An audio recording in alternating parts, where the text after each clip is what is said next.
अंतिम इच्छा। समय के साथ साथ राजा कृष्णदेव राय की माता बहुत वृद्ध हो गई थी। एक बार वह बहुत बीमार पड़ गई। उन्हें लगा कि अब वे शीघ्र ही मर जाएंगी। उन्हें आम से बहुत था, इसलिए जीवन के अंतिम दिनों में वे आम दान करना चाहती थी। सो उन्होंने राजा से ब्राह्मणों को आमों को दान करने की इच्छा प्रकट की। वह समझती थी कि इस प्रकार दान करने से उन्हें स्वर्ग की प्राप्ति होगी। सो कुछ दिनों बाद राजा की माता अपनी अंतिम इच्छा की पूर्ति किए बिना ही मृत्यु को प्राप्त हो गईं। उनकी मृत्यु के बाद राजा ने सभी विद्वान ब्राह्मणों को बुलाया और अपनी मां की अंतिम अपूर्ण इच्छा के बारे में बताया। कुछ देर तक चुप रहने के पश्चात ब्राह्मण बोले, ये तो बहुत ही बुरा हुआ महाराज। अंतिम इच्छा के पूरा न होने की दशा में तो उन्हें मुक्ति ही नहीं मिल सकती।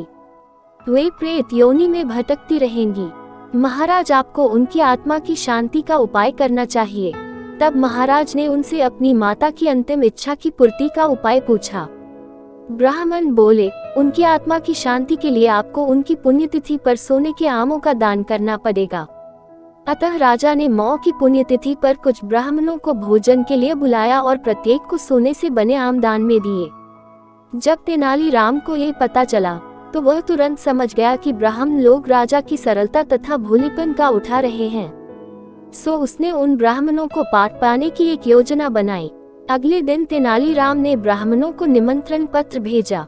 उसमें लिखा था कि तेनालीराम भी अपनी माता की पुण्यतिथि पर दान करना चाहता है, क्योंकि वह भी अपनी एक अधूरी इच्छा लेकर मरी थी।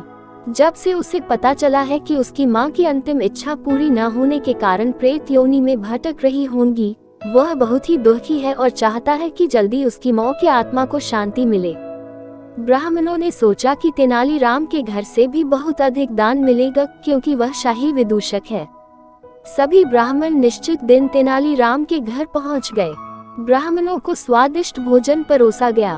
भोजन करने के पश्चात सभी दान मिलने की प्रतीक्षा करने लगे। तभी उन्होंने देखा कि तेनालीराम लोहे के सलाखों को आग में गर्म कर रहा है। पूछने पर तेनालीराम बोला, मेरी माँ फोड़ों के दर्द से परेशान थी। मृत्यु के समय उन्हें बहुत तेज दर्द हो रहा था। इससे पहले कि मैं गर्म सलाखों से उनकी सिकाई करता, वह मर चुकी थी।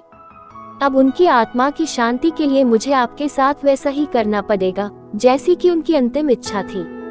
ये सुनकर ब्राह्मण बौखला गए। वे वहां से तुरंत चले जाना चाहते थे। वे गुस्से में तेनालीराम से बोले कि हमें गर्म सलाखों से दागने पर तुम्हारी मौ की आत्मा को शांति मिलेगी। नहीं महाशय, मैं झूठ नहीं बोल रहा। यदि सोने के आम दान में देने से महाराज की मौ की आत्मा को स्वर्ग में शांति मिल सकती है, तो मैं अपनी मौ की अंतिम इच्छा क्यों नहीं पूरी कर सकता। ये सुनते ही सभी ब्राह्मण समझ गए कि तेनालीराम क्या कहना चाहता है। वह बोले, तेनालीराम, हमें क्षमा करो, हम वे सोने के आम तुम्हें दे देते हैं, बस तुम हमें जाने दो। तेनालीराम ने सोने के आम लेकर ब्राह्मणों को जाने दिया, परंतु एक लालची ब्राह्मण ने सारी बात राजा को जाकर बता दी। ये सुनकर राजा क्रोधित हो गए और उन्होंने तेनालीराम को बुलाया। वे बोले, तेनालीराम, यदि तुम्हें सोने के आम चाहिए थे तो मुझसे मांग लेते। तुम इतने लालची कैसे हो गए कि तुमने ब्राह्मणों से सोने के आम ले लिए। महाराज, मैं लालची नहीं हूँ, अपितु मैं तो उनकी लालच की प्रवृत्ति को रोक रहा था। यदि वे आपकी मौ की पुण्यतिथि पर सोने के आम ग्रहण कर सकते हैं, तो मेरी मौ की पुण्यतिथि पर लोहे की गर्म सलाखें क्यों नहीं झेल सकते। राजा तेनालीराम की बातों का अर्थ समझ गए।